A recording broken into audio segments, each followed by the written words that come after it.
천배수님, 반갑습니다. 저는 이제 마산교구 소속인데, 태어나고 나서 춘천에는 처음으로 왔습니다.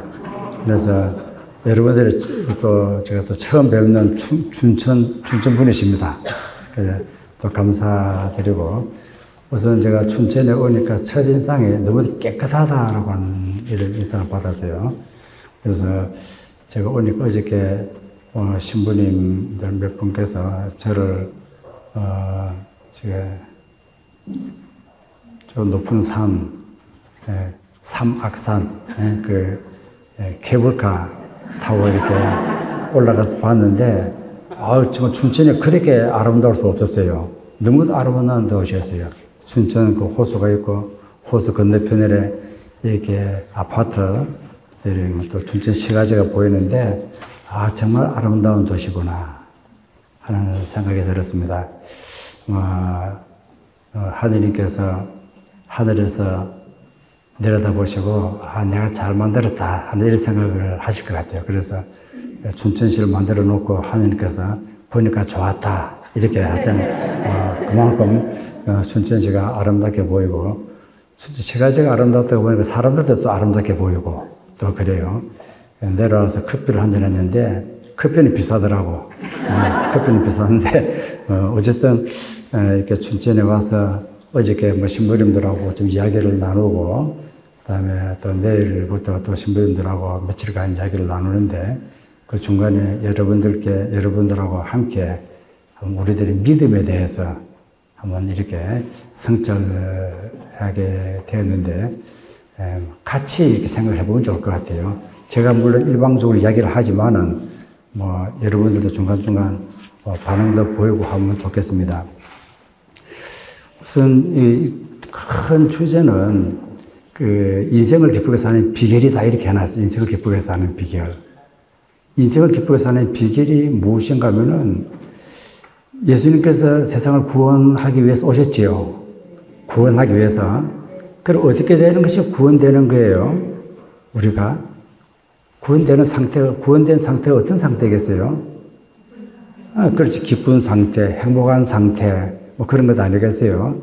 그래서 예수님께서 이제 세상에 오셔가지고는 복음을 선포하셨잖아요. 복음. 다 아시지요? 미사 끝나고 나면 미사가 끝났으니 가서 복음을 전합시다. 복음이 무엇입니까? 다 알고 모를 리가 없지요. 기쁜 소식이잖아요. 그러면은 저는 이 기쁜 소식을 그냥 기쁜 소식이다 이렇게 지식적으로 알아듣기보다는 인생을 기쁘게 사는 비결이다. 한번 그렇게 이해를 해보는 것이에요. 인생을 기쁘게 사는 비결. 이 말 한번 대표를 한번 해볼까요? 인생을 기쁘게 사는 비결.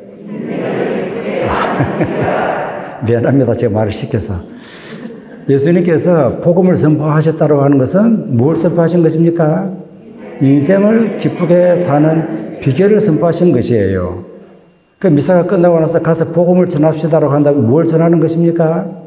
인생을 기쁘게 사는 비결을 선포하는 것이에요. 그 비결을 누가 가르쳐 주셨습니까? 예수님이 가르쳐 주셨지요. 그래서 우리는 온 세상을 복음화해야지 되겠지요. 온 세상을 복음화한다는 것은 무엇입니까? 이 세상을 인생을 기쁘게 사는 비결, 그 복음으로 변화시키는 것이에요. 세상은 오직 복음으로서만 변화가 될 수가 있다. 그게 복음화예요. 그러니까 복음화라고 하는 것이 단순히 우리 천주교 신자를 불리기 위해서 예비 신자 모시고 오는 것이 아니에요. 무슨 말씀인지 이해가 되죠? 그것이 아니라 복음화라고 하는 것은 이 세상을 예수님의 복음으로 변화시키는 것인데, 한마디 더 붙이자면 예수님의 복음만이 세상을 변화시킬 수 있다고 하는 것이에요. 복음 외에 다른 것은 세상을 변화시키는데, 기쁨의 세계, 행복한 세계, 의미 있는 세계로는 변화시키지 못한다고 하는 것이에요. 그래서 대단히 중요한 내용이지요. 그래서 제가 여러분들께 첫 번째 질문을 던집니다. 그래서 내내 한번 우리 청소를 해볼 것이에요. 자, 예수님께서 인생을 기쁘게 사는 비결을 선포하셨어요.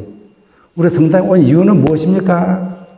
그 비결을 듣기 위해서 온 것이에요. 안 그렇습니까? 미사 참여한 것은 그 비결을 듣기 위해서 왔어요. 그 미사 다 끝나면서 미사 하는 동안에 저것이 예수님께서 선포하신 인생을 기쁘게 사는 비결이었구나. 그것을 이제 미사 중에 체험을 한 것이에요. 그래서 이제 미사 끝나고 사제가 여러분들이 미사 중에 체험한 그 비결을 이제 가서 세상에서 전합시다. 이렇게 한 것이에요. 그럼 이제 질문, 이제 첫 번째 질문. 그 비결이 무엇입니까? 어떤 사람 10년을 공부하고 어떤 사람 20년 인생을 살고 저는 70년 세상을 살고 다 인생을 살았잖아요. 전적인 신자로서 매일 미사 참여하고 영성처도 열심히 하고 하셨잖아요. 예수님 때문에. 그렇죠? 그 비결을 듣기 위해서 일생 동안 그 비결에 대해서 들었어요. 그럼 그 비결이 무엇입니까? 대답을 하셔야지. 딱 이 첫마디로 제가 복음이 무엇입니까? 하니까 인생을 기쁘게 사는 비결이다. 큰 소리 답변하셨지요. 그런 식으로 제가 비결이 무엇입니까? 물으면 그만 답이 우르르 나와야지. 비결이 무엇입니까? 모르는 거예요. 우리가 잘. 모르는 것이에요. 그것이 우리의 문제입니다. 예수님을 믿는다고 하면서 예수님을 사랑한다고 하면서 예수님께서 가르쳐주신 비결은 우리가 모르는 것이에요. 그래서 예수님을 사랑한다고 할 수 있겠습니까? 아주 덜 사랑하는 것이라. 덜 사랑하는 것이요. 그 비결을 가르쳐 주시면서 그 비결을 믿으라 이렇게 얘기를 하셨어요. 그래서 이 비결만이 세상을 변화시킬 수가 있다. 지금 우리 세상은 우리가 이렇게 인생을 기쁘게 살고 싶은데 세상 기쁩니까? 살아가는 기뻐요? 기쁘면 이 성당 오실 필요가 없었는데. 기쁘지요? 그런데 안 기쁜 일이 너무도 많이 일어나고 있는 것이에요. 기쁘지 아니한 일들이. 지금 코로나 팬데믹, 유행병, 그 막 돌적에 불안했지요. 얼마나 우리 사회를 불안하게 만들었습니까?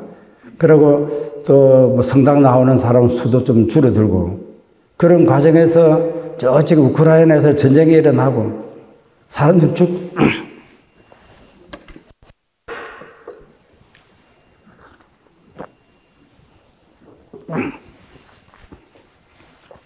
제가 기쁩니까? 그러니까 기쁩니다라고 했잖아요. 나만 기쁘면 안 되는 것이에요. 세상에다 복음을 전한다고 했을 적에는 온 세상이 기뻐야지 되는 것이에요. 온 세상이. 그런데 나는 기쁜데 지구 전체를 보니까 우크라이나에서 전쟁이 일어나고 있고 수많은 사람이 그 폭탄에 맞아서 죽고 있고 우리 한국은 어떻습니까? 또 남북 얼마나 지금 갈등이 심합니까? 이것은요. 그런 가운데서 불안을 일으키고 또 전쟁이 일어나는지 안 일어나는지 또 핵무기라든지 이런 것들이 이런 것에 대한 이야기들이 자꾸 떠도니까 기쁩니까? 좀 불안한 것이에요. 이거는 세상에요. 위기를 얘기를 하기도 하고 말이죠. 그런가 하면 온 세계적으로 난민들은 얼마나 많이 생깁니까? 난민들이 많이 생기잖아요. 우리나라에도 외국인 노동자들 많이 들어와 있지요. 다 그 사람 우리 여러분 어떻게 대합니까? 외국인 노동자들. 그러니까 온 세계가 지금 혼란스러운 것이에요. 그러다 어떤 사람들은 그래 우리는 좀 안정을 좀 얻기 위해서 성당에 왔는데 코로나 팬데믹 때문에 그냥 성당이 조용해진 것 같기도 하고 이래서 이게 뭐 좀 다를까 싶어서 왔더니 그렇지도 않은 것 같고 하여튼 많은 갈등 속에서 우리가 지금 살아가고 있는 것이에요. 대통령과 국민이라든지 서로가 이해를 하고 있습니까? 갈등이 심한 것이에요. 서로 자기 주장만을 이야기를 하고 있고 정치인들도 그렇고 여당 야당 하고 뭐 맨날 신문에 듣는 이야기잖아요.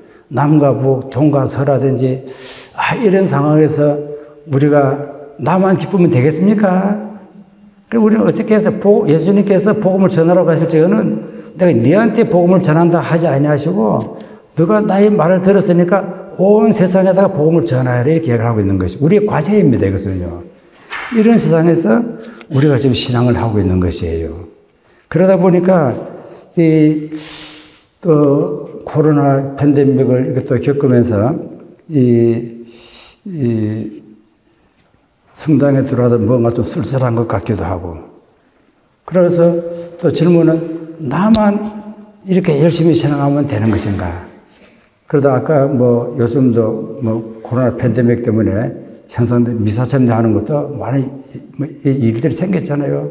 뭐 평화방송에서 텔레비 그거 딱 보고 미사참대 하잖아요. 미사참대 되겠습니까, 그거요?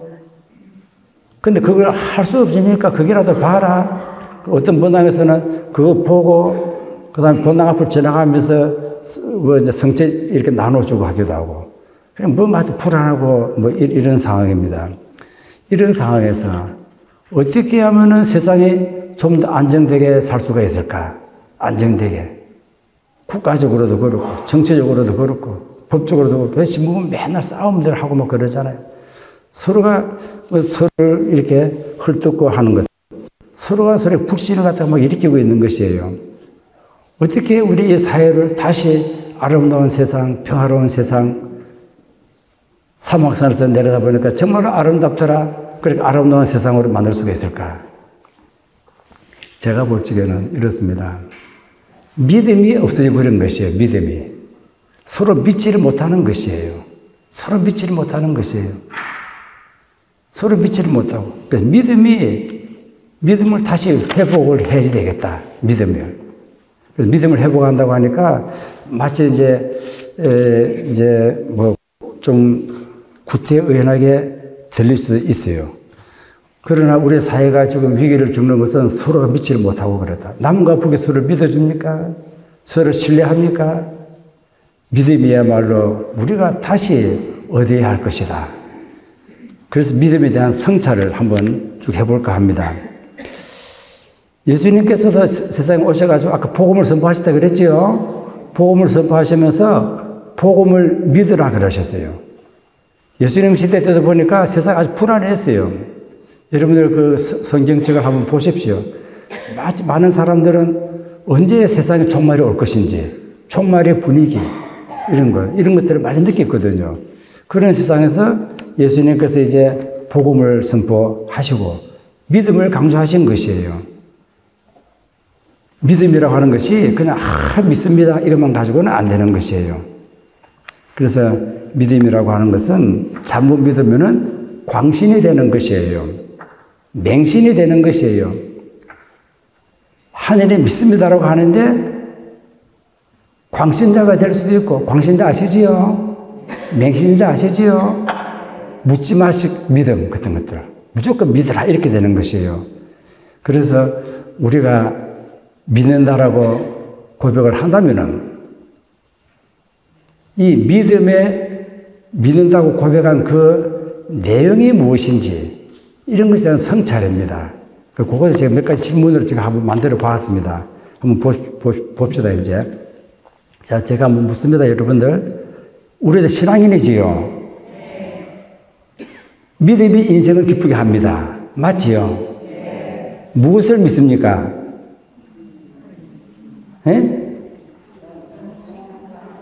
사도신경 보시면 됩니다. 분명하신 천주성부 천지의 창조주를 믿습니다. 그 다음에 또 다음 질문. 예수님께서 가르쳐 주신 대로 믿습니까? 아니면 내 식으로 믿습니까? 예수님 가르쳐 주신 대로 믿어요? 내 식으로 믿습니까? 진짜 아닙니까? 그래서 바오로 사도 여러분들 고린도 편지라든지 고린도 신자들에게 보낸 편지라든지 갈라디아서에 있는 신자들에게 보낸 편지에서 이렇게 이야기를 합니다. 왜 여러분은 예수 그리스도의 복음을 선포한다고 하면서 예수님 이름으로 다른 복음을 선포합니까? 다른 복음. 왜 다른 복음을 선포합니까? 이렇게 꾸짖으셨어요.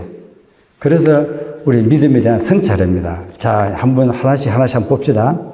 우리는 신앙인으로서 당연히 전능하신 천주성부 천지의 창조주 하느님을 믿는다고 고백합니다. 이를 믿는다고 큰 소리로 고백하면은 그것이 믿음입니까? 전능하신 천주성부 천지의 창조주를 믿나이다. 믿는 이유가 무엇입니까? 왜 믿어요, 그것을? 하나님 전능하다고 말 안 하면은 우리한테 뭐 영원한 생명 얻지를 못해요? 그 믿는 이유가 뭐예요? 하나님이 전능하면 어떻고 전능 안 하면 어때요? 우리 보통 이야기하기를 하느님은 전능하시고 우리는 전능하지 못하고 이렇게 얘기를 하는 것이에요. 이것을 믿는 이유는 우리 그리스도인들이 분명히 알아들어야 될 것이에요. 하느님이 전능하신 천주성부 천지의 창조자를 믿나이다라고 고백을 한다면은 우리도 하느님처럼 전능하게 살기 위한 것이에요. 겁나게 들립니까? 전능이 무엇입니까? 전능. 하느님 전능하시지요? 뭘 보고 하느님의 전능하다고 이야기를 하십니까, 여러분들? 예수님께서 하느님 나라를 선포하시면서 여러 가지 비유를 들어서 이야기를 하십니다. 하늘나라는 겨자씨와 같다. 들어보셨죠? 그 무슨 내용입니까? 하늘나라는 겨자씨와 같다. 하느님은 안에 계신 데 없이 곳곳에 다 계신다. 옛날에 그렇게 이야기를 했지요. 그래서 하느님은 겨자씨 안에도 계신다고 했을 적에는 겨자씨 안에도 계세요. 겨자씨를 보면 무엇을 보듯 해야 되겠습니까? 하느님 보듯 해야 되는 것이에요. 예수님께서 만일 한국 사람이었으면 이렇게 선포하셨을 것 같아요. 하늘나라는 좁쌀과 같다. 이게 좁쌀. 조그만하잖아요. 좁쌀 같은 뭐예요? 그러니까 이 말은 무슨 이야기냐고 하면요. 하느님은 겨자씨와 같다고 했을 적에 하느님은 겨자씨 좁쌀과 같은 그런 존재 안에도 그 안에 들어가셔서 현존하시는 것이에요. 하느님 모든 이들 안에 계시죠? 모든 이들 내 안에 계십니까? 내가 미워하는 저놈 안에도 계십니까? 좁쌀 같은 저놈 안에도 계십니까? 우리는 하느님 왜 저런 놈을 만들었습니까? 이렇게 불평을 하지. 하느님이 그 안에 계신다라고 잘 이야기하지를 못하는 것이에요. 그래서 이야기를 하기 전에 내가 먼저 한번 이 이야기를 먼저 해놔야 되겠다. 그러니까 좀 헷갈릴 것 같아가지고. 자, 다시 한번 시작하겠습니다. 이 장면을 설명을 하기 위해서 한번 보십시오. 인생을 기쁘게 사는 비결이 복음이라고 했지요. 그 복음의 내용이 아까 제가 무엇이라고 물었잖아요. 그것이 무엇이냐고 하면요. 마르코 복음 1장 15절에 나옵니다. 마르코 복음 1장 15절. 여러분 손바닥에 한번 적어 놓으세요. 마르코 복음 1장 15절. 1장 15절은 무슨 내용인가 하면은 예수님께서 하느님의 복음을 선포하셨다. 그러면 그 복음의 내용이 무엇인가 하면은 하느님의 나라가 가까이 왔다. 이것이었어요. 들어보셨지요? 때가 찼다. 하느님의 나라가 가까이 왔다. 우리로 하여금 인생을 기쁘게 사는 비결을 선포하시겠다면서 하느님 나라를 이야기를 하셨어요. 하느님 나라에 들어가면은 인생이 기쁜 것이 아니라 우리가 가고 싶은 그 나라가 우리들 가까이 와 있다고 하는 것이에요. 여기서 가까이 와 있다고 하는 단어, 이 단어요. 이 단어는 내 손이 닿는 곳에 와 있다는 말이에요. 손이 닿는 곳에 와 있다. 하느님 나라는 천당입니다. 천당. 천당이 내 손이 닿는 곳에 와 있다. 어떻게 생각하십니까? 천당이 어디 있습니까, 여러분들? 언제 갑니까, 천당? 네? 우리들의 손이 닿는 곳에 천당이 와 있다고 예수님께서 설명하시는 것이에요. 그 말은 무슨 이야기냐고 하면은요, 내 손이 닿는 곳에 천당이 와가지고 있어요. 이 말 예수님께서도 이런 복음을 선포하실 적에 느닷없이 선포하신 것이 아니에요. 예수님은 사람들을 많이 보셨어요. 보시면서 모두가 다 인생을 기쁘게 살고자 하는 사람들인데 그런 사람들이 모여 사는데 세상에 기쁘지가 아니한 것이에요. 그 이유가 무엇하고 보니까 사람들은 자기가 싫어하는 사람들은 자꾸 밀어내는 것이에요. 밀어내는 것이에요. 저는 보기 싫다. 예수님 시대대로 이야기를 하자면은 저 사람 나병 환자다. 밀어내고 중풍병자다. 밀어내고 저 사람은 추하게 생겼다. 밀어내고 더러운 영이 들렸다. 밀어내고 그런 사람들이 밀어낸다고 하는 것은 그런 사람이 없으면은 내가 행복할 것 같아요. 이런 습성을 인간들이 가지고 있다고 하는 것이에요. 여러분들은 안 그렇습니까? 밀어내고 싶은 마음이 있는 것이에요. 그 예수님 하시는 말씀은 밀어낸다고 하는 것은 천당도 밀어내는 것이다라고 하는 것이에요. 천당도 밀어내는 것이다. 그러니까 하늘의 나라는 내 손이 닿는 곳에 와 있는데 내가 싫다고 이렇게 밀어낸다고 하는 것은 천당을 밀어내는 것이에요. 천당을 밀어내는데 인생을 기쁘게 살 수가 있겠습니까? 행복하게 살 수가 있겠습니까? 살 수 없는 것이에요. 그래서 밀어내는 것이에요. 그래서 예수님께서는 밀어내지 말고 어떻게 해야 되겠습니까? 밀어내지 말고 다가가라 이렇게 얘기하는 거예요. 다가가라. 다가가는 것이에요. 너 정말 인생을 기쁘게 살고 싶으냐? 그렇다면은 저 사람들에게 다가가라. 다가가서는 그들의 손을 잡고 이렇게 세우라. 이렇게 세우면은 성경에서 이렇게 세웠다고 하는 것은 그 사람의 부활의 삶을 살게 되는 것이에요. 그 사람을 이렇게 세워서 기쁘게 살도록 해 주어라. 실질적으로 예수님께서는 많은 병자들을 찾아가셨지요. 병자들을 만나가지고는 나병 환자다, 중풍병자다, 더러운 얘기에 들렸다, 어떤 소녀가 죽었다 했을 적에 그들의 손을 잡고 이렇게 세워가지고 세우는 것이에요. 그럼 그 사람들은 예수님의 손을 잡고 이렇게 세워지면서 인생의 기쁨을 새롭게 발견하는 것이에요. 그때 너는 인생의 기쁨이 무엇인지를 알 것이다. 제가 너무 막 이렇게 이야기하니까 너무 추상적으로 이야기하는 것 같아가지고 쉽게 이야기하면 이렇습니다.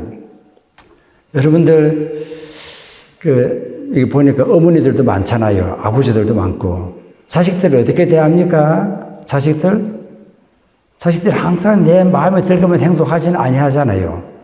그래도 내 자식이 내한테 못되게 군다 그래서 야, 이 새끼야, 나가라. 이렇게 한다고 하더라도 나가면 서운하잖아요. 그래서 어떻게 해서라도 자식을 위해서 내 몸 전체를 희생하고 싶은 마음이 생기는 것이에요. 희생하니까 희생의 기쁨이 있다고 하는 것이에요.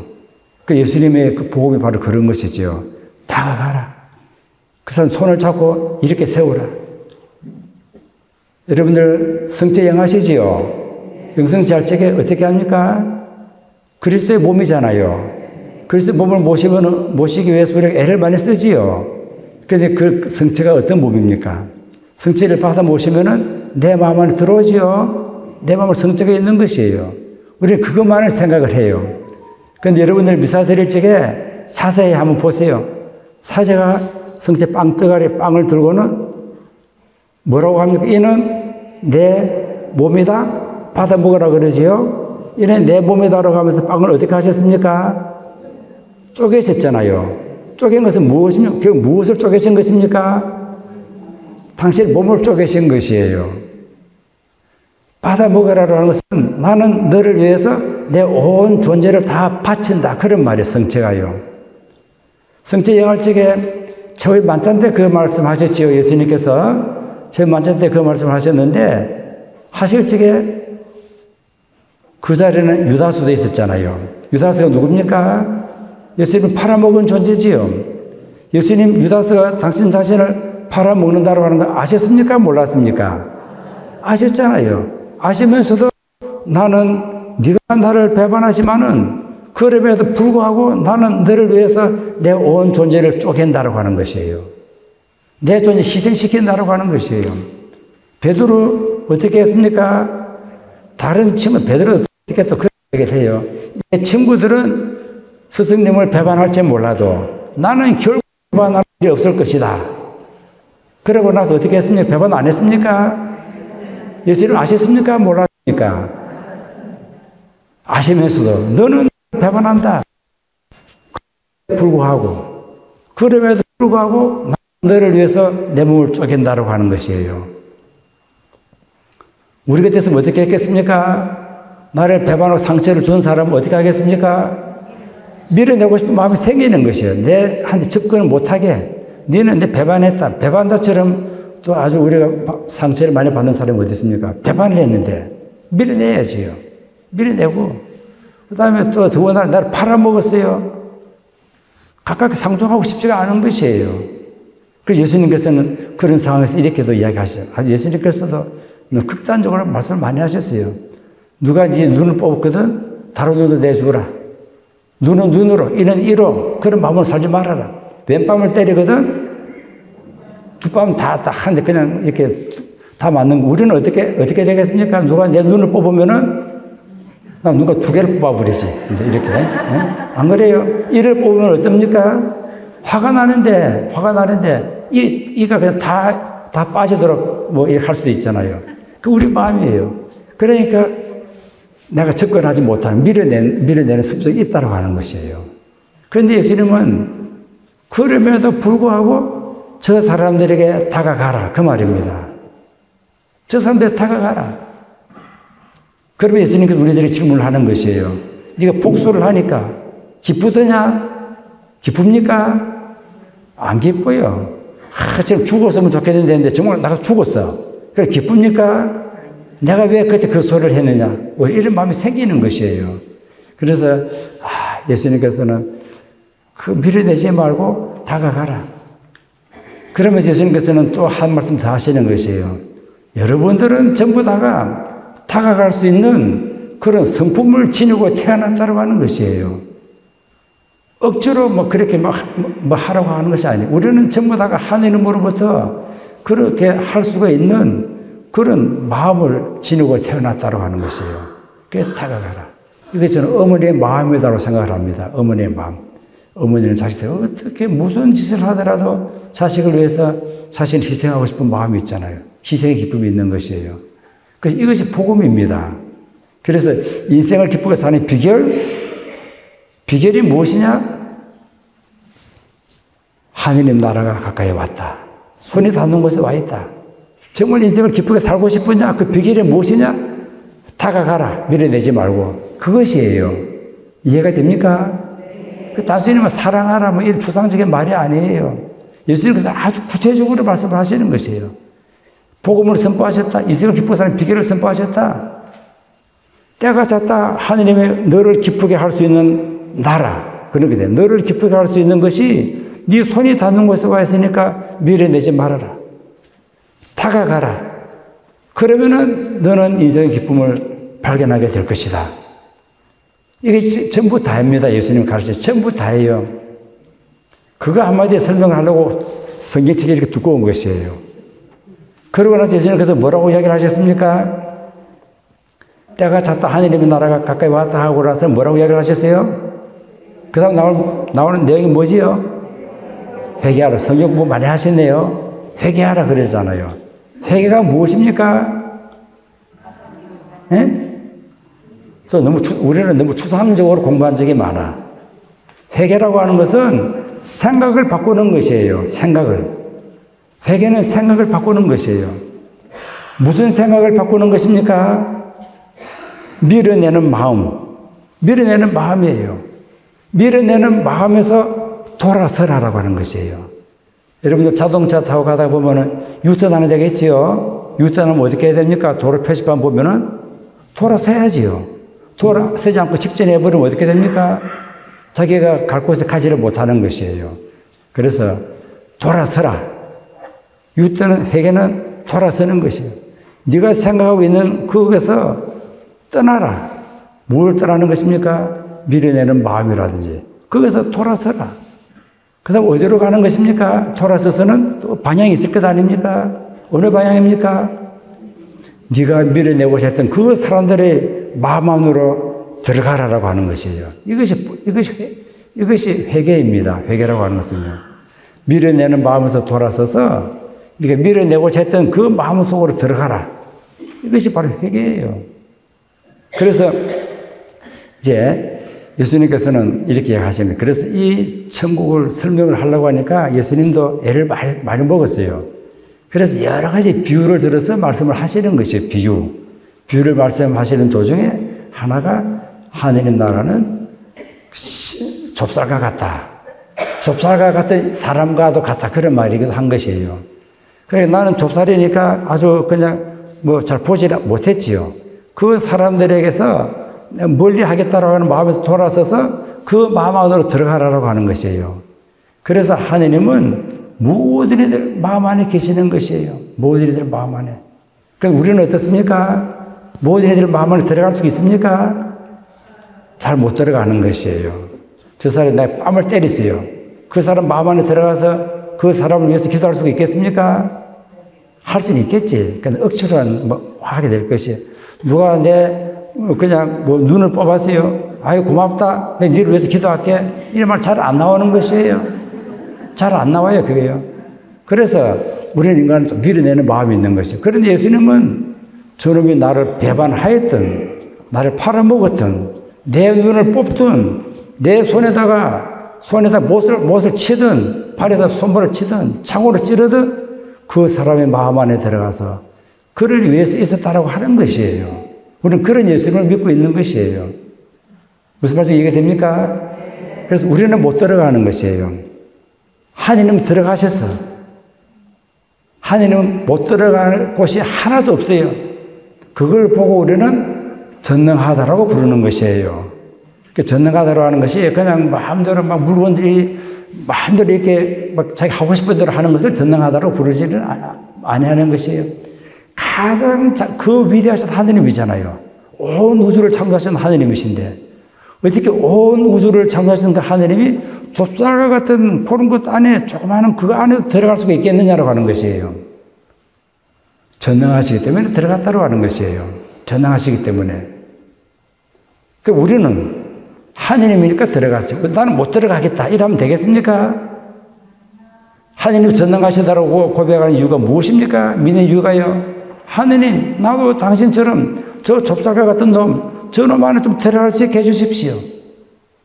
전능하지 않고서 들어갈 수 없다고 하는 것이에요. 전능은 그런 뜻입니다. 전능이. 무슨 말인지 이해가 됩니까? 전능은 그런 뜻이에요. 그럼 우리 인간들은 어떤 습성이 있는가 하면 하나님께 대듭니다. 하나님, 왜 저런 악한 사람을 만들어가지고 세상을 혼란하게 만듭니까? 왜 저렇게 불의한 놈을 만들어가지고 우리를 알고 눈살을 찌푸리게 만듭니까?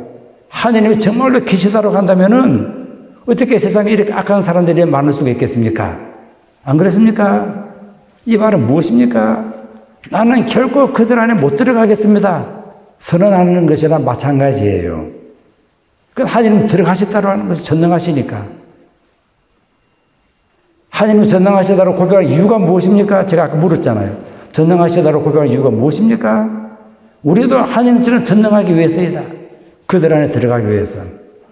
그래서 신학적으로는 이렇게 모두들 안에 마음에 들어 그 하나님을 우리는 뭐라고 부르느냐? 사랑이라고 부르는 것이에요. 하나님은 사랑이시다. 그래서 우리가 하나님을 믿는다고 한다면은 우리도 그래서 사랑을 해야 되는 것이에요. 어머니처럼.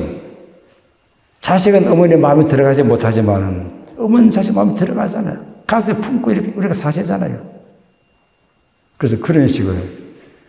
이 말이 이야기가 좀 혼란스러우면 이렇게 이해를 하면 돼요. 예수님의 말씀을 인용을 해가지고. 예수님께서 이렇게 말씀을 하십니다. 여러분들의 하나님이 완전하신 것처럼 여러분들도 그 대목 아시죠?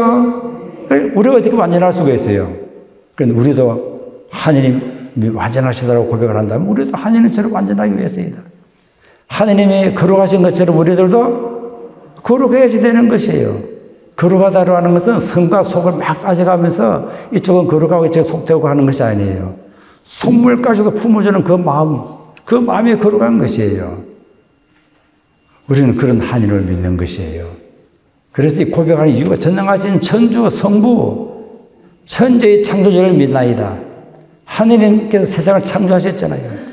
우리도 하나님, 당신처럼 세상을 창조적으로 살게 해주십시오.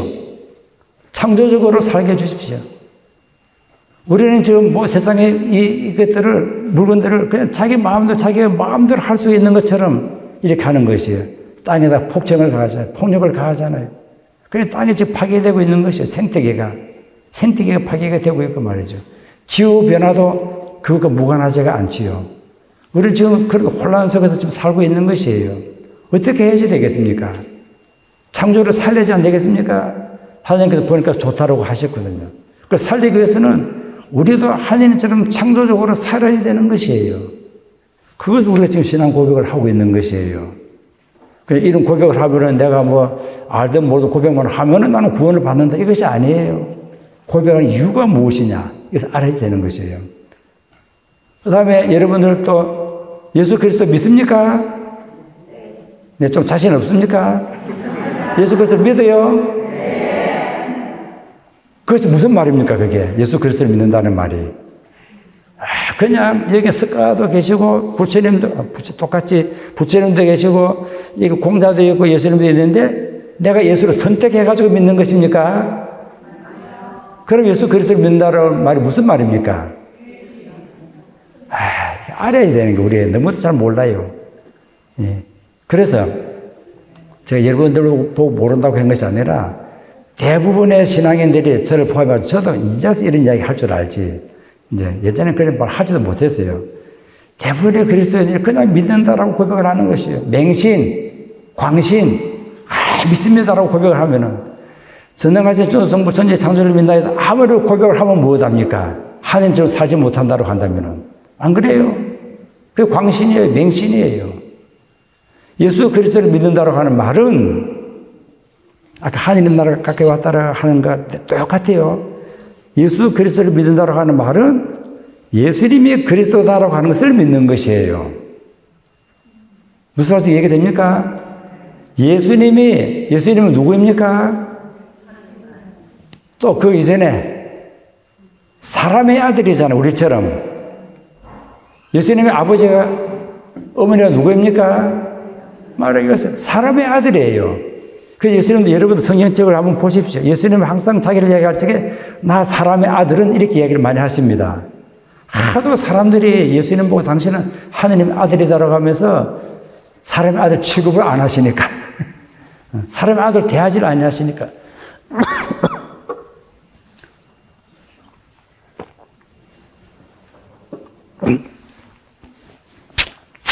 사람의 아들 예수님이 하느님의 아들 그리스도라고 고백하는 것이에요.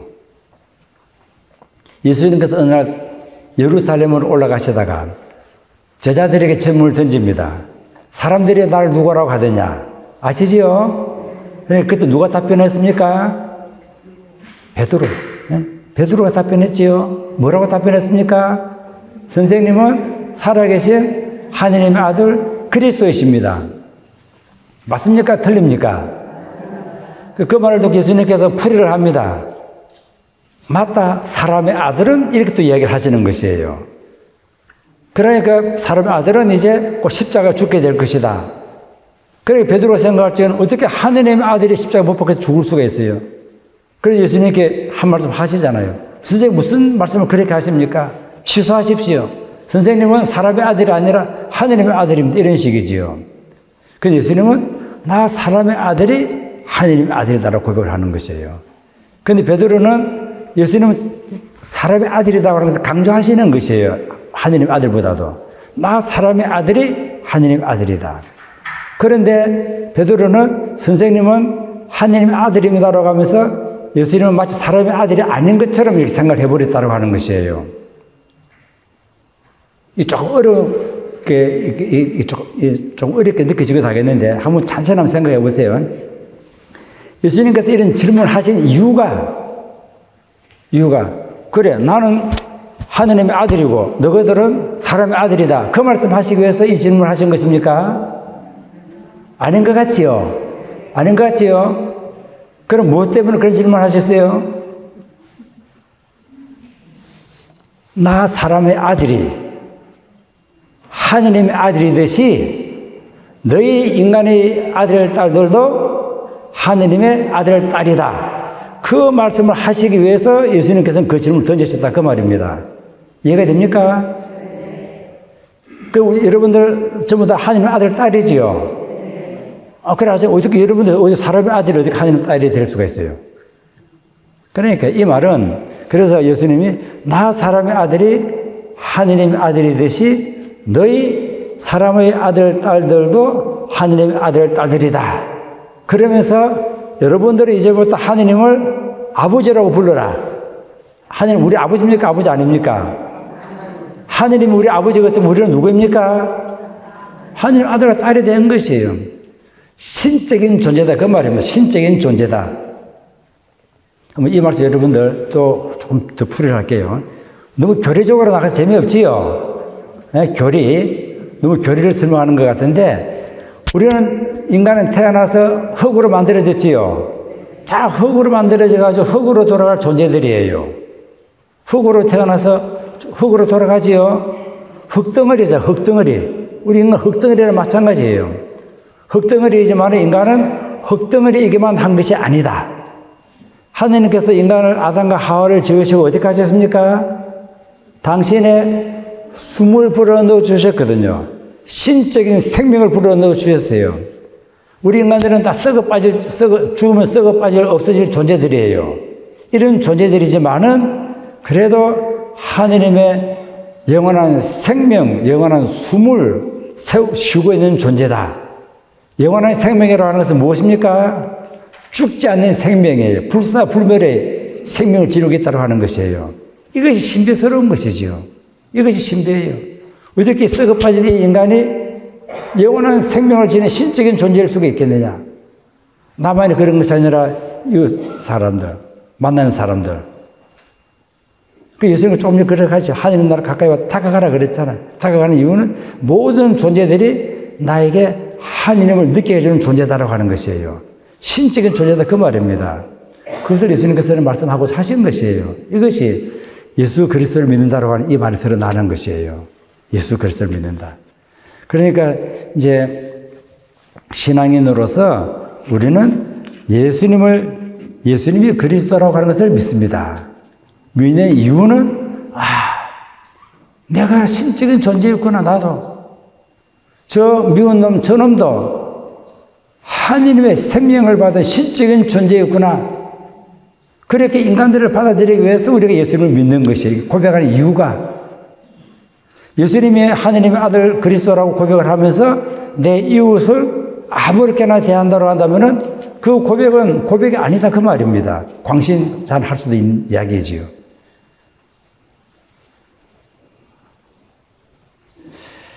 그래서 우리는 예수님께서 선포하신 이 복음의 내용, 믿음의 내용, 이것을 갖다가 이제 알아야 되겠다. 그래서 이 믿음의 내용이 우리가 믿는 것이 궁극적으로는 하느님 나라가 가까이 왔다. 그러다 보니까 하느님의 나라가 내 안에 있다고 하는 것은 모든 사람들이, 내가 만날 모든 사람들이 나에게 하느님을 느끼게 해주는 존재예요. 모든 사람들이 나에게 하느님을 느끼게 해주는 존재예요. 옆 사람 한번 보시겠습니까? 하느님을 느끼게 해줍니까? 예? 그냥 뭐 어떻게 보입니까? 그렇게 저도 잘 못 봐. 그렇게 잘 안 돼요. 제 말은 이렇게 하지만은 맞는 말은 맞는 말인데 잘 안 봐집니다. 그냥 저 누가 한 사람 왔구나. 모르는 사람 왔네. 뭐 저 사람도 왔네. 이렇게 보이지. 신적인 존재로는 잘 안 보이는 것이에요. 그래서 우리가 하느님을 믿는 이유는 그래서 제가 처음에 말씀을 드릴 적에 우리의 사회가 너무 힘이 들다. 힘들어요. 어떻게 치유를 할 수가 있겠느냐? 치유. 어떻게 치유를 할 수가 있겠는가? 돈이 치유해 주겠습니까? 권력이 치유를 해 주겠습니까? 힘이 치유를 해 주겠습니까? 돈을 많이 벌면 벌수록 프란시스코 교황님이 이야기하신 것처럼 변두리 예선들이 자꾸 생기는 것이에요. 우리끼리 가진 사람들끼리만 모이고 없는 사람들은 사람 취급도 하지 아니하고 자꾸 그렇게 사는 버릇이 자꾸 생기는 것이에요. 그러다 보면은 저 사람은 혼란스러울 수밖에 없다. 그래서 이 세상을 살리는 것은 오직 믿음이다. 믿음. 모든 사람들이 믿음이라고 하는 것은 복음에 대한 믿음입니다. 광신자라든지 맹신자가 아니라 복음에 대한 믿음. 모든 사람들이 나에게 하느님을 느끼게 해주고 있다는 것을 믿는 것이에요. 그래서 믿는 사람은 다가가는 것이에요. 그 사람들 다가가는 것이에요. 예수 그리스도를 믿고 하는 이유, 다 그런 것이 되겠지요. 그 다음에 또 여러 가지 그래서 예수 그리스도를 믿고, 그 다음에 또 말이 나오잖아요. 또, 죽은 이들의 부활도 믿고, 죽은 이들 부활 믿지요? 요즘에 이제 부활 시기잖아요. 죽은 이들의 부활이 또 무엇입니까? 이것은 제가 또 길게 설명하면 또 여러분들의 머리에 혼선이 올 수도 있을 것 같아가지고, 제가 쓴 책을 한번 참조해 주시면 좋겠어요. 마르타 있지요? 마르타를 예수님께서 당신의 친구 라자로가 죽었다고 하는 이야기를 듣고 찾아가지요. 한 사나흘 더 늦게 찾아가니까 이제 이미 죽었어요. 그러니까 마르타가 뭐라고 이야기를 합니까? 주님이 여기 계셨더라면은 내 오라비가 죽지 아니하였을 것인데. 이야기하시죠? 그러니까 예수님께서 뭐라고 답변하셨습니까? 나는 부활이요 생명이다. 나를 믿는 사람은 죽더라도 살아서 죽지 아니할 것이다. 이런 말씀을 하셨어요. 그 문장을 여러분을 자세히 보세요. 죽더라도 나를 믿는 사람은 죽더라도 살아서 죽지 아니할 것이다. 이 말은요, 우리 모든 사람들이 하느님의 죽지 아니하는 생명을 지니고 있다고 하는 것이에요. 그런데 우리 사회가 지금 불안한 것은 사람들을 죽지 아니하는 생명을 지닌 존재, 생명체를 보지 못하는 것이에요. 그냥 사람을 돈으로만 따지는 것이에요. 그 사기도 치고 말이죠. 거짓말 잘하고, 위조도 하고, 막 이런 식으로 자기만 잘 살기 위해서 옆 사람을 쳐다보지 아니하는 것이에요. 그러니까 사회가 혼란스럽다고 하는 것이에요. 정말로 믿음을 가졌다고 한다면은, 저 사람이 믿음을 가졌다고 한다면은 모든 사람들이 신적인 존재를 보일 것 아니겠습니까? 그럴 적에야만이 세상은 구원의 빛을 볼 수 있을 것이다라고 하는 것이에요.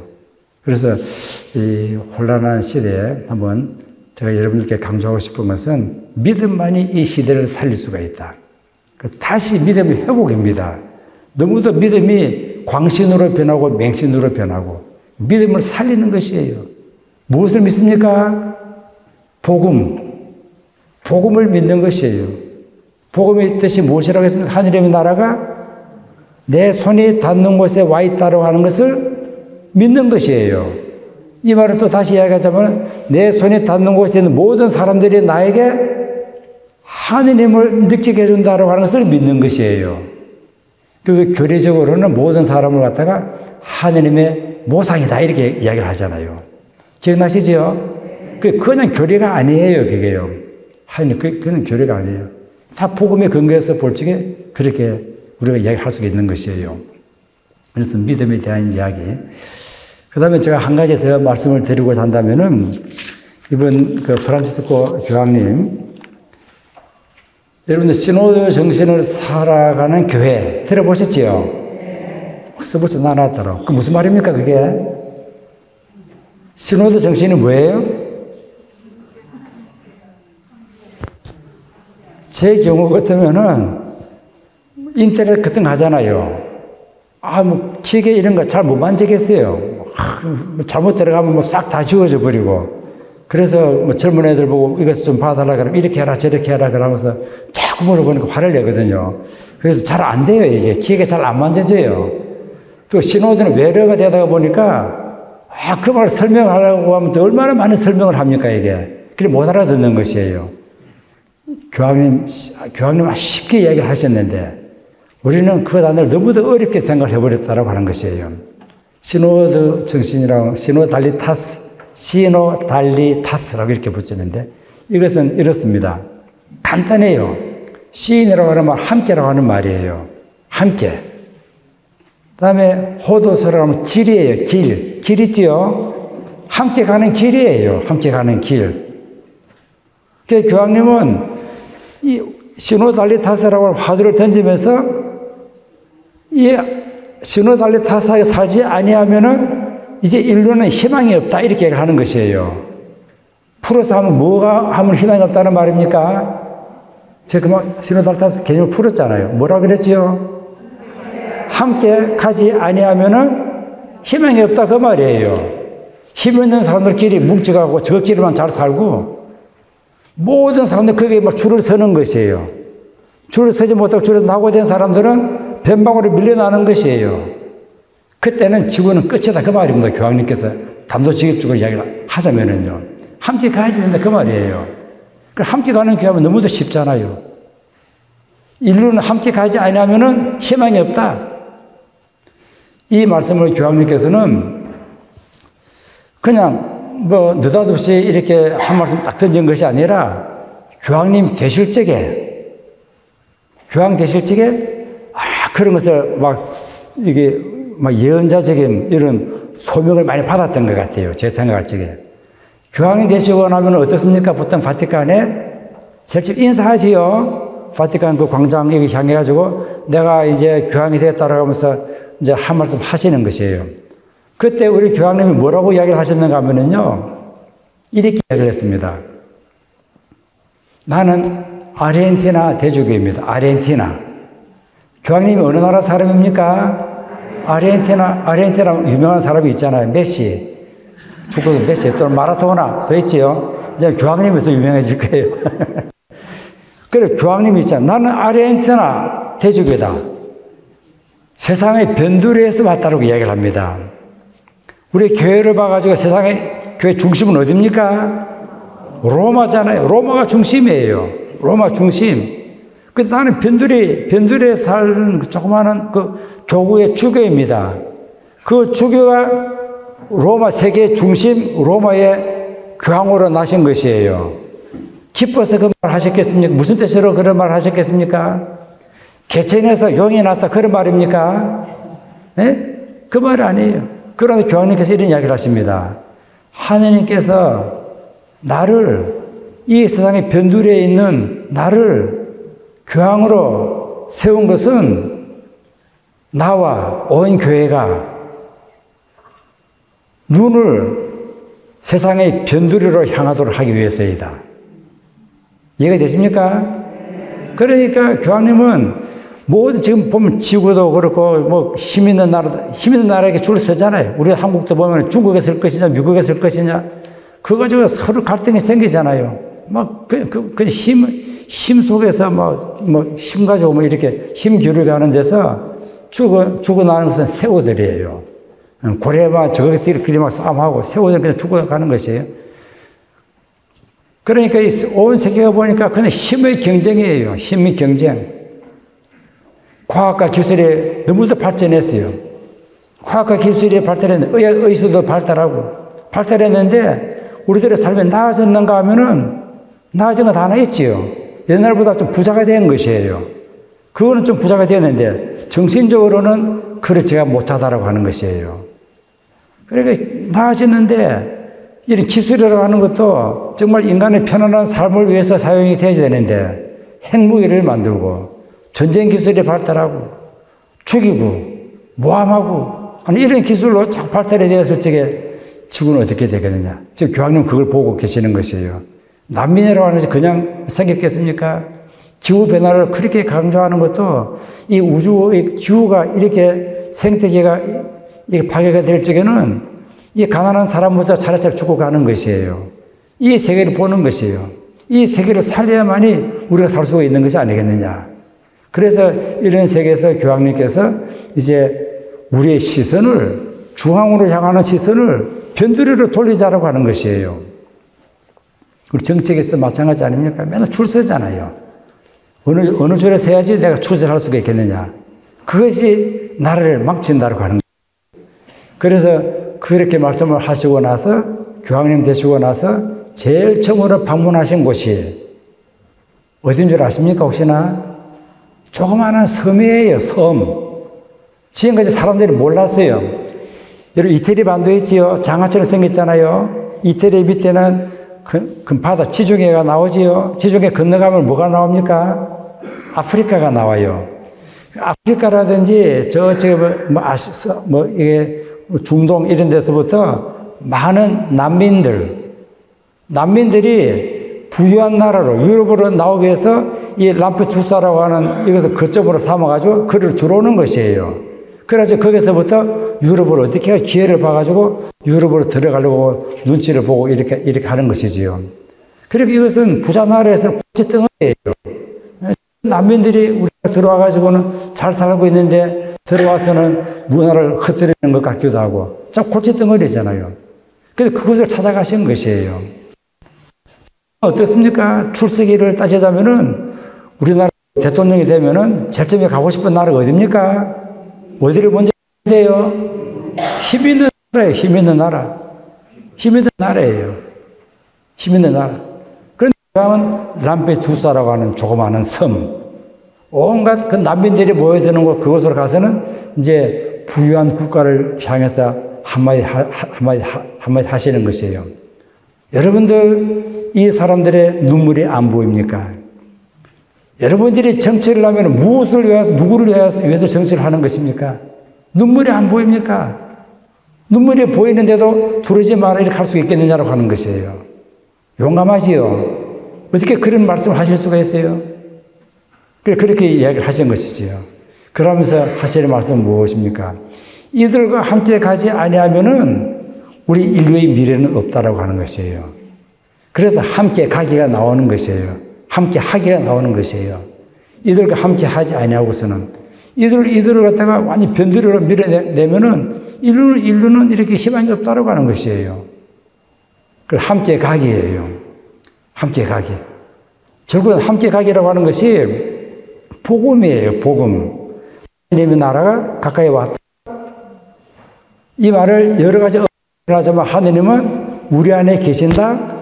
그렇지요? 우리 안에 계신다라는 말을 우리는 또 어떻게 표현합니까? 하느님은 우리와 함께 계신다. 이런 말을 표현하는 것이에요. 이것을 모세가 사막에서 체험을 합니다. 모세 아시지요? 모세가 나이가 80이 되어가지고 이제 체험을 했어요. 80이 돼가지고. 이집트에서 도망쳐 나왔잖아요. 도망쳐 나와가지고는 사막에서 도망쳐 나온 지 40년이 되는 해인데 그때까지도 자기 백성은 항상 자기 마음속에 살아 있었던 것이에요. 그때 목소리가 들려오는 것이에요. 자기 민족이 이집트에서 고생하는 것이 보이는 것이에요. 고생하는 것이 보이는 것이에요. 그 전까지는 나만 잘 살면 그냥 도망쳐 나왔으니까. 근데 그게 고생하는 것이 보이는 것이에요. 그런가 하면은 그들이 고통으로 힘 있는 자잖아요. 그들로부터 채찍질 당하고 하는 그런 아픔, 신음하는 소리, 그 소리가 들리는 것이에요. 그리고 이제 비로소 그들의 고통을 알아줄 것 같아요. 하나님이 이렇게 표현합니다. 하나님 모세에게 이렇게 이야기해요. 나는 내 백성이 이집트에서 고생하는 것을 똑똑히 보았다. 그들의 신음소리를 들었다. 그들의 고통을 안다. 이렇게 하는 것이에요. 보고 듣고 안다. 이렇게 하시는 것이에요. 그 이야기는 결국은 무엇입니까? 하나님께서 나하고 같이 안 있는 줄 알았는데 우리가 뭘 잘못했기에 우리를 이렇게 고생을 시킵니까? 하나님 나를 마치 밀어내는 것처럼 그렇게 생각을 했는데 보니까 하나님 나를 보고 있었어요. 내 소리를 듣고 있었어요. 나를 알고 있었어요. 그 말은 결국 무엇입니까? 우리 함께 계시단 말입니다. 그래서 모세가 물어보죠. 하나님, 그럼 내가 이집트로 가겠는데 누가 나를 보냈다고 하면 되겠습니까? 뭐라고 이야기를 하셨습니까? 야훼다. 야훼는 함께 하는 분이 함께 하시는 하느님. 함께 하신다는 것이 우리가 어떠한 처지에 있든지 간에 우리와 함께 하시는 분이에요. 그래서 이것을 모세가 체험을 하고는 이집트로 가잖아요. 이집트로 가서는 이제 이야기를 하는 것이에요. 자기 백성들에게. 하느님은 우리의 고통을 알고 있다. 우리는 몰랐는데 항상 우리를 듣고 계셨다. 우리는 몰랐는데 하나님 저 멀리 한 높은 곳에 가서 우리 손이 닿지 아니하는 곳에 계시는 줄 알았는데 항상 우리가 함께 계셨다. 그것이 힘을 얻는 것이에요. 함께하는 하느님과 이제 모세는 함께 길을 떠나는 것이에요. 함께 가자, 함께 한다. 우리 삶의 근본입니다. 신앙의 근본이에요. 함께 하지 못하고 함께 가지 못하는 자는 믿는 자라고 할 수가 없는 것이에요. 그래서 예수님은 하느님의 나라가 가까이 왔다. 이 말로 선포를 하신 것이에요. 그렇게 얼마나 중요한 내용입니까? 그래서 이번 프란시스코 교황은 정말 깊은 복음의 묵상에서 이런 이야기 하신 것 같아요. 그래서 함께 가야만이 우리는 살 수가 있다. 함께 가기 위해서는 세상 사람들이 가장 함께하기 싫은 사람들, 가장 약한 존재, 아픈 사람들, 그 사람들과 함께 가야 한다. 병들의 인생들과 함께 가야 한다. 이렇게 이야기를 하시면서 이제 세상의 모든 교회에다가 함께 가기에 대해서 한번 서로 이야기를 나누도록 했습니다. 여러분 이야기 나누셨지요? 신호달리 타서가지고 아마 개념 때문에 좀 걸렸을지도 모르겠는데 함께 가자는 것이에요. 그래서 그걸 하기 위해서는 교황님이 한 말씀 하시는 것이에요. 주교회의를 시노드라고 부르거든요. 주교대의원 회의. 여러분들 주교님이 함께 하는 그 모임인데 주교단 있잖아요. 주교단 또 사제단 있지요. 요것의 핵심은 함께 가는 것이다. 나는 가는데 뒤에 따라오라고 하는 것이 아니라 함께 가야 된다. 그 주교님들, 평신도들, 모든 신자와 함께 해야 된다. 그래서 성직자들 함께 해야 한다. 그래서 그것을 많이 강조하는 것이 교회 안에서 성직자들은 평신도들과 함께 하고 있느냐? 평신도들은 성직자와 함께 가느냐? 함께 하는 가장 근본적인 태도가 무엇이겠습니까? 듣는 것이에요. 상대방이 무슨 뜻으로 저렇게 말씀하셨는지. 아까 모세도 그랬다 그랬잖아요. 안다, 들었다 이렇게 하잖아요. 그래, 듣는 것이에요. 귀를 기울이는 것이에요. 귀를 기울이는 것. 그런데 귀를 잘 기울이지 못한다. 양이 목자의 소리를 듣고 목자가 양의 소리를 듣잖아요. 귀를 기울이는 것이에요. 함께 가기 위해서는 귀를 기울이는 것이에요. 서로가 서로에게 귀를 기울이고 그 다음에 서로 마음을 읽고 마음을 읽는 것이에요. 마음을 읽고 그 다음에 서로 문은 잘 안 나오지만 제 생각은 그래요. 인내심이 필요해요. 인내심. 성격 바락바락 내지 말고 인내심이 필요한 것이에요. 무슨 뜻으로 제 양반이 저런 이야기를 하였느냐. 인내심. 그렇게 해가지고 교회 전체가, 하늘의 백성 전체가 함께 가는 모습을 보여줘야 된다고 하는 것이에요. 그러니까 나만의 구원, 나만의 신앙을 위해서, 나만의 평화를 위해서 기도할 여유가 별로 없어. 우리 정말로 이런 믿음을 가진 사람이라고 한다면. 교회 전체가 이제 함께 가는 교회, 함께 하는 교회로서 세상을 향해서 부르짖는 것이에요. 우리 세상과 함께 합시다.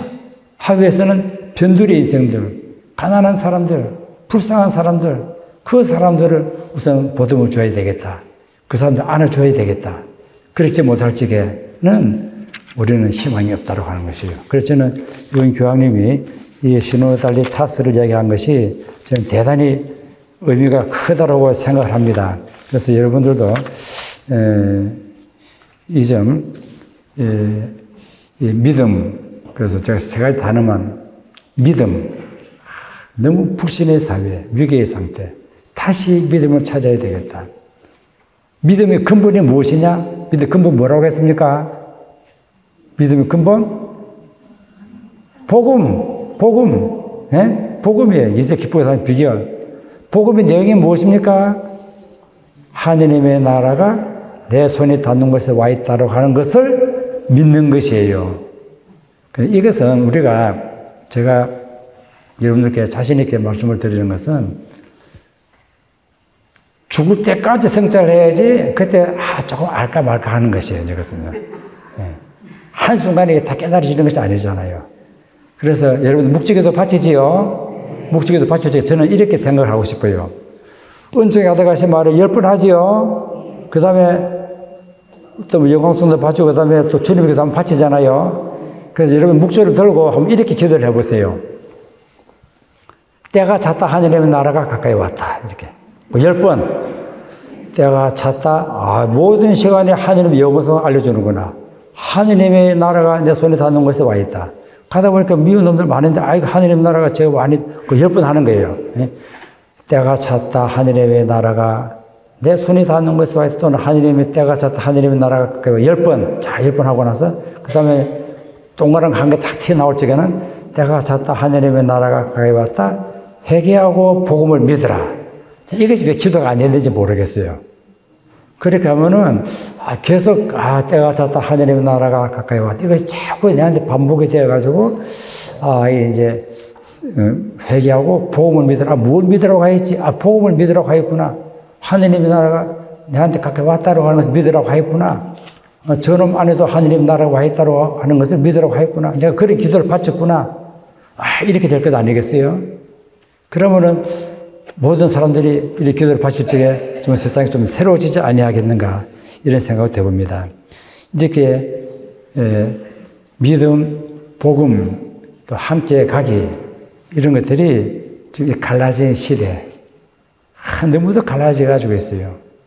여야가 너무도 갈라져 가지고 있어요. 무조건 길을 아예 막아버리는 것 같은 이런 느낌이 들기도 하고 그 다음에 남과 북, 그 다음에 온 세상 힘 있는 사람, 힘 없는 사람들. 이 세대 어떻게 우리가 구원을 할 수가 있겠어요? 서로가 불신을 하는 것이에요. 혼탁한 시대. 여기서 그래도 우리 후손들을 위해서, 또 미래를 위해서 우리가 믿음을 찾아주어야 되지 않겠는가? 우리부터 믿어야 되지 않겠는가? 그래서 복음을 새롭게 한번 깨달아 보는 것이에요. 복음을 새로 깨닫고. 그 다음에 그렇게 되었을 적에 모든 사람들이 함께 할 적에 교황님처럼 우리의 시선을 중앙으로, 출석기에 이런 데 두지 말고 변두리로 가난한 사람들에게로 눈을 돌릴 적에 왜 예수님께서 마구간에 태어나셨습니까? 예수님 마구간에 태어나셨지요? 단순히 우리 구세주가 마구간에 태어났다 이 낭만적으로 노래할 때가 아니에요. 왜 마구간에 태어나셨겠습니까? 우리의 시선을 마구간으로 향하도록 하기 위해서. 생각나십니까? 제가 그렇게 해서 우리의 시선을 마구간으로 향하도록 하기 위해서. 마구간에 누가 누워있습니까? 우리 구세주가 누워있다? 아니에요. 불쌍한 아기가 누워있는 것이에요. 저 불쌍한 아기에게로 우리의 눈을 향하도록 하기 위해서. 성탄 때 구유제물을 바치지요. 아기가 예수님이기 때문에 바칩니까? 예수님이 아니라고 하더라도 바치시겠습니까? 예수님이 아니라고 하더라도 그 예물을 바칠 적에 그때 너는 아기를 만날 수 있을 것이다. 예수님께서 언젠가 말씀하셨잖아요. 너희가 배고픈 사람에게 먹을 것을 주고 헐벗은 사람에게 입을 것을 주는 것이 바로 나한테 준 것이다. 이렇게 말씀하시잖아요. 우리 시선을 그런 데로 향하도록 하기 위해서